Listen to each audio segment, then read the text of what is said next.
You know, when you were coming out of religions and you finally realize that you're a Hebrew Israelite and you have to unlearn and relearn. No one talks about how when you go from that and then you go to a camp or a congregation, a Hebrew Israelite congregation, and you realize they were just so wicked. Nobody talks about how you have to unlearn what you was taught in the Hebrew Israelite community when it comes to these camps and relearn all over again the right way, because when you came out of these religion, you was a little bit gullible, thinking that you found the 100% truth, not realizing at that moment that these camps is no better than these Christians or Muslims or any other religion. Like, and if we've been totally honest, I feel like the Hebrew Israelite community, when it comes to the camps, not all camps, they manipulate the scriptures more than anybody. They teach that the only thing that a woman should be doing is cooking, cleaning, shutting up, and or working and giving their money to the man. They think that's the only thing that we're supposed to be doing in life. And that's not right. All they teach is submissive, submissive, submissive. You got to be submissive. But whole time, they not even submissive to YAHAWAH themselves. YAHAWASHI themselves. They hold so much power and have so much clout from wicked people that it makes them wicked, and they start moving in a dark light. But I want to say to you sisters who don't like to deal with men that's in camps is, if you are single, it is best to deal with a man that's in the camp than a man that's not in the camp. I could not let this video slide. I'm literally in the bed gonna go to sleep. But I seen this video of me saying that, and I had to come back and just, correct myself. That video was from January 2023. Don't listen to the old me. Don't listen to the old me. Because the one thing I learned is that you can't go to the elders in the camp. You can't get help from the elders in the camp or the leaders in the camp. They're not going to help you. They will probably, you will let the camps and the elders in the, you will let the, not the camps, but you will let the elders in the camps know what's going on. You will let the leaders in the camp know what's going on. Whether it be your quotation mark husband beating up on you or him abusing you in any type of way, they gonna sit back and they gonna watch you suffer. And then what they would do is change the narrative to make that brother in their camp look like he's the good brother and make you look like you the bad person. Now you got everybody jumping up on you. Now you got nobody to go to, nobody to carry this burden with you because you're all alone. Nobody wants to believe you. The same thing that happened to Susanna when they was trying to hang Susanna. I learned my lesson. Don't listen to the old me. Listen. Go where people are literally following the laws to a T. Not to a T, because no one is perfect. Go where people are trying their best to follow the laws. They not playing favoritism, and they're doing right by you, right by the brothers, and right by you, even if you're in a relationship with someone. Please, be smart. Don't just join a camp because you like, yeah, I want to congregate. I love my brothers and sisters.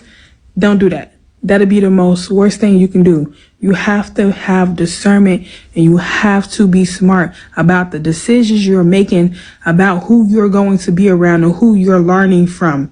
Because a lot of these people and a lot of these camps that's teaching are from Satan. And yes, they brought a lot of people into the truth, but that does not mean that they can get into the gates of heaven. And I'm not saying that they not getting into the gates of heaven, but I'm saying it's a lot of wickedness going on within these camps. They follow men before they follow YAHAWAH. So you just have to be smart and have discernment. And don't let nobody pressure you into joining the camp. Don't let nobody pressure you into being with anybody. Don't let nobody pressure you into doing something that you feel and know is off.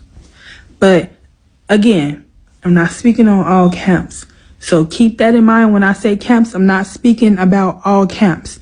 But I just had to correct myself and edify my younger sisters to please be smart about your decisions, because you will regret it in the long run if you go down the wrong path. You're going to feel like You lost yourself, and that old self that felt good to you, you can't get back, and you will not be able to get her back. But what you can do is become a better version of that woman you used to be before you went down that wrong path. So with that being said, shalom. Back. Shalom, shalom, Israel. First and foremost, I want to give all honor, glory, and praise unto YAHAWAH, YAHAWASHI, double honors to the elders and apostles of great millstone. Shalom to mighty Akim Wakwathim, who are diligently waiting to be delivered from this final captivity, as well as a speckled bird that may look like the other nations, but are actually Yasharallah. This is Brother Kabul Cup coming at you with another lesson. Today's lesson, I want to go into this video. I think that this is a very interesting video to talk about, because I think it is a perfect example of people constantly doing their best to manipulate the script, or not necessarily manipulate. Okay, so basically, I don't want to say like definitively, okay, yeah, she's right, or okay, yeah, she's wrong, but I think that there comes a time when we need to start being a bit more critical about the things that people are saying. We need to start being a bit more critical about the things that people are saying, because I feel like there's some dishonesty at work here when it comes to giving an example or telling your side of the story. Now, the thing here, one thing I want to point out, I'm gonna try to find it and let it play again, because I genuinely did not like that she did this, and I think that this is absolutely intentional. All right, so I'm gonna try to find it. And or working and giving their money to the man. Thing that a woman should be doing is cooking. They manipulate the Hebrew Israelite community when it comes to the camps. Not all camps. They manipulate the scriptures more than anybody. They teach that the only thing that a woman should be doing is cooking, cleaning, shutting up, and or working and giving their money to the man. They think that's the only thing that we're supposed to be doing in life. And that's not right. All they teach is submissive, submissive, submissive. You got to be submissive. But whole time, they not even submissive to YAHAWAH themselves. YAHAWAH themselves. They hold so much power and have so much clout from wicked people that it makes them wicked, and they start moving in a dark light. But I want... Alright, so right there, she literally did all that talking, all that filibustering, saying that generic ass shit for her to not actually give any examples, not call anyone out specifically, and not say, oh, this is what I believe it should be better, or this is what is the thing, and then this is the scriptures to back the things that I'm saying up. Well, you just displayed you just basically show that you are a literal hypocrite. Okay, she literally just said that Israelites manipulate the scriptures more than anyone, and then rather than actually give any type of examples, she intentionally left things vague so that you would just assume that she or someone else was just getting beaten and abused and whatnot. So if that was actually the case, shouldn't you report it? Shouldn't you actually call the police? Shouldn't you actually do your due diligence to report it? If that's what you believe was right, but clearly, because that's not the case, in my opinion, speaking as a man, as my own opinion, I think that's why she's being vague, and she's intentionally leaving out so much details. You went out of your way to do all this. Grand video talking all this stuff, but instead of actually providing any type of evidence to prove and say that yes, this is why, this is what happened, this is what I believe, this is why I hate this is why I don't associate with them and whatnot, you just leave, you intentionally leave it vague, and then you just end things off there. All right. On top of that, the scriptures literally say, all that stuff, all the stuff that she was complaining about, but yet she didn't back any scriptures to say, oh, I want to do this, I want to do that and whatnot. But at the same time, it's always about, oh, I want to go and be the one to go teaching. Oh, I want to be the one with the clout. I want to be the one doing this. I want the power and whatnot. All right. When that's not how the Lord set stuff up to be, which,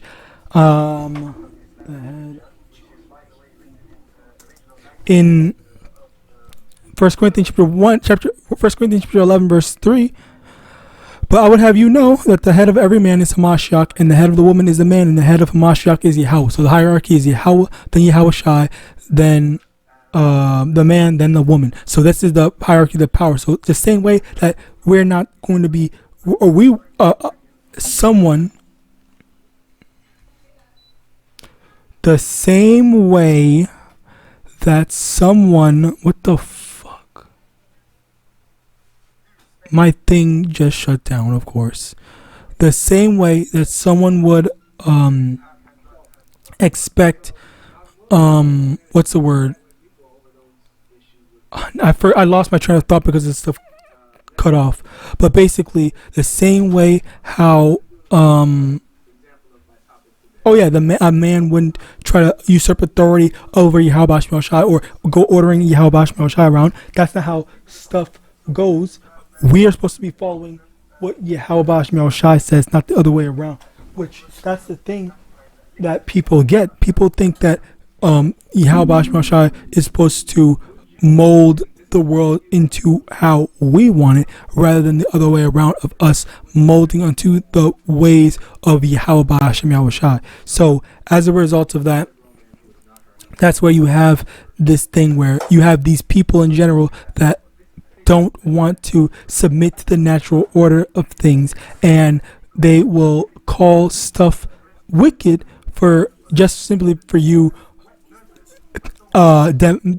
expecting things to be, in its proper order, in its proper hierarchy. All right. So, and also, again, as I said before, she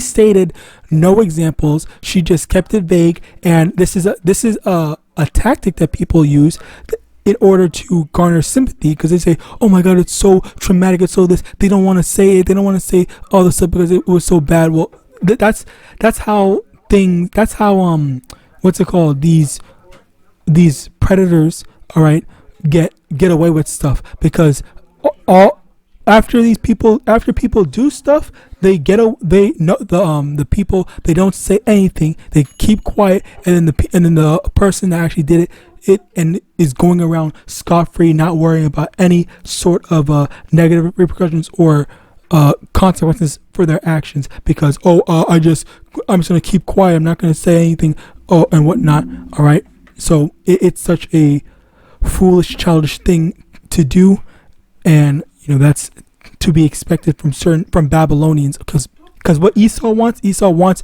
people to be the victims and stay quiet while he continues to thrive off of being evil and wicked and abusing and misusing people. All right.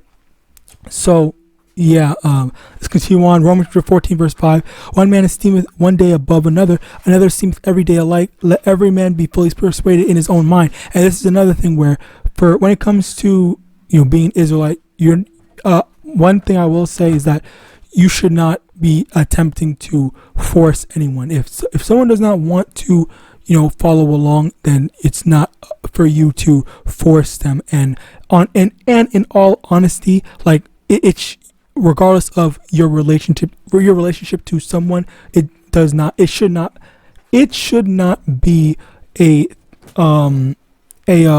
point for you to say, okay, well, I'm gonna go and do this, I'm gonna go force X person to follow along with what I'm doing. All right, because this is not for everyone, and not just anyone can receive this. All right. So, and you have to be chosen by YAHAWAH. All right. So, next, 1 Peter chapter 5 verse 2: Be the flock of Yahweh which is among you, taking the oversight thereof, not by constraint but willingly, not for filthy lucre but of a ready mind. And that's just a common thing actually, where people they don't really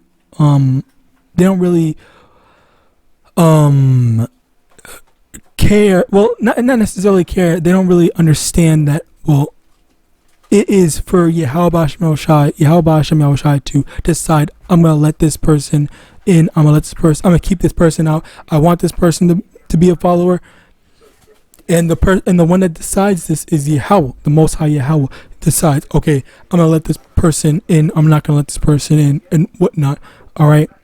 So, continuing on, Galatians chapter 4 verse 16: Am I therefore become your enemy because I tell you the truth? And this was another thing that I had caught, where she was complaining, where she said that the Israelites mess with the stuff more than the Christians, and it's like, and again, it's crazy to me, where like, how is that the case? Again, how is that the case when we go back into it, and then when we go back into the what's it called, the core of the stuff, and the fact of the matter is that we're telling our people to repent. We're telling our people to get away, steer away from the wicked lifestyle, and then the Christians, they don't even care. All they do is they do that fake nice crap, act performative kindness, and then behind closed doors, they don't have anything for you. They'll backstab you. They'll do all this stuff. All right. If there's not an audience watching, then they're not going to help you. So us telling our people to repent, we're wrong. But them telling our people, all this, oh, God loves you no matter what, just keep on doing whatever you're doing and whatnot, that's okay.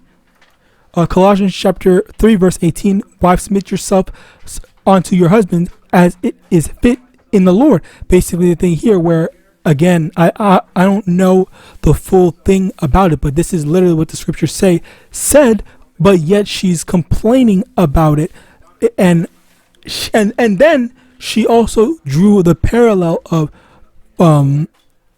men submit unto Yahweh or Yahawashi, where I will admit a lot of men do not submit unto Yahweh or Yahawashi.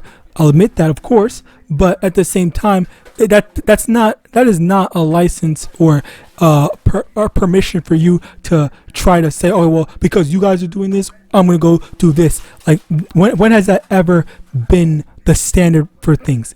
You're supposed to be doing what you're supposed to be doing. All right, and fuck. Let me calm down. Let's continue on. I remember this, Slakia.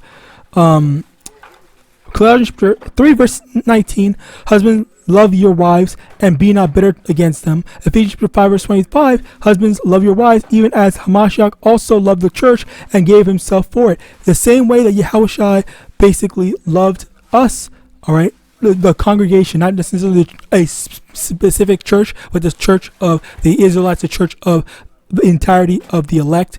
More specifically, that's where Yahawashi is able to sacrifice and show his care for his people, or the ones that are under him. And in that same vein, the husband is supposed to be doing the exact same thing, where he's supposed to be looking after and protecting the wife. All right. Continuing on, 1 Timothy 2 verse 12: But I suffer not a woman to teach, nor to assert authority over the man, but to be in silence. And that's the thing where she, again, because I've seen this plenty of times before, it's always gone back to I hate the fact that I can't teach.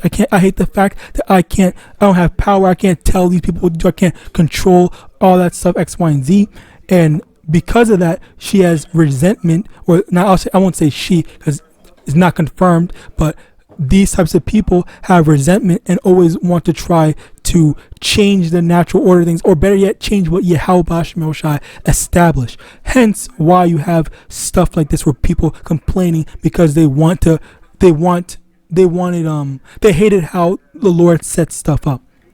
Now finally, Titus chapter 2 verse 5, to be discreet, chaste, keepers at home, good, obedient to their own husbands, that the word of Yahweh be not blasphemed. Basically, again, that's what is expected of them, rather than